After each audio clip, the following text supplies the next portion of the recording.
నమస్కారం, రుద్ర న్యూస్కు స్వాగతం. బండి సంజయ్ కుమార్కి అఖండ విజయాన్ని అందించిన కరీంనగర్ పార్లమెంటు ప్రజలకు, కార్యకర్తలకు కృతజ్ఞతలంటూ, అలాగే మూడవసారి నరేంద్ర మోదీ ప్రభుత్వానికి అద్భుత విజయాన్ని అందించిన దేశ ప్రజలందరికీ కృతజ్ఞతలు తెలుపుతూ బీజేపీ శ్రేణులు శుభాకాంక్షలు తెలియజేస్తూ హుస్నాబాద్ పట్టణంలో ప్రభుత్వ ఆసుపత్రి ముందు టపాసులు కాల్చి అంబరాన్న అంటే సంబరాల నడుమ మల్లె చెట్టు మీదుగా అంబేద్కర్ చౌరస్తా వరకు విజయోత్సవ ర్యాలీ నిర్వహించారు. ఈ సందర్భంగా ఎన్నికల్లో అహర్నిశలు శ్రమించి చెమటూర్చి కష్టపడి అద్భుత విజయాన్ని అందించిన ఆత్మీయ కార్యకర్తలకు, నాయకులకు, అఖండ విజయం అందించిన ఓటర్ మహాశయులందరికీ ప్రత్యేక కృతజ్ఞతలు తెలిపారు. ఈ కార్యక్రమంలో బీజేపీ రాష్ట్ర నాయకులు, జిల్లా నాయకులు, మండల నాయకులు, పట్టణ నాయకులు, బీజేవైఎం నాయకులు, మహిళా మోర్చా నాయకురాళ్ళు, సీనియర్ నాయకులు, కార్యకర్తలు, అభిమానులు తదితరులు పాల్గొన్నారు.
అలాగే రోజు జరిగిన ఎన్నికల ఫలితాలలో కరీంనగర్ పార్లమెంటు చరిత్రలోనే 2,27,000 పైచిలకు మెజార్టీతో విజయం సాధించి కరీంనగర్ పార్లమెంటు పేరుతో ఉన్నటువంటి ఏదైతే హైయెస్ట్ మెజార్టీ రికార్డు ఉందో దాన్ని బద్దలు కొట్టి హైయెస్ట్గా ఇచ్చినటువంటి బండి సంజయ్ కుమార్ గారికి హుస్నాబాద్ ప్రాంత ప్రజల పక్షాన కూడా శుభాకాంక్షలు తెలియజేస్తా ఉన్నాం.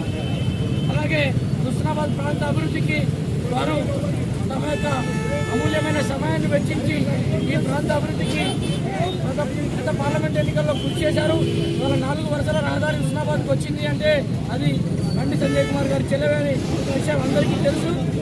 అలాగే ఎన్నో అభివృద్ధి కార్యక్రమాలు, సంక్షేమ పథకాలను ముందుకు తెలుసుకున్న బండి సంజయ్ గారు ఈ పార్లమెంట్ ఎన్నికల్లో గెలవడం చాలా సంతోషం.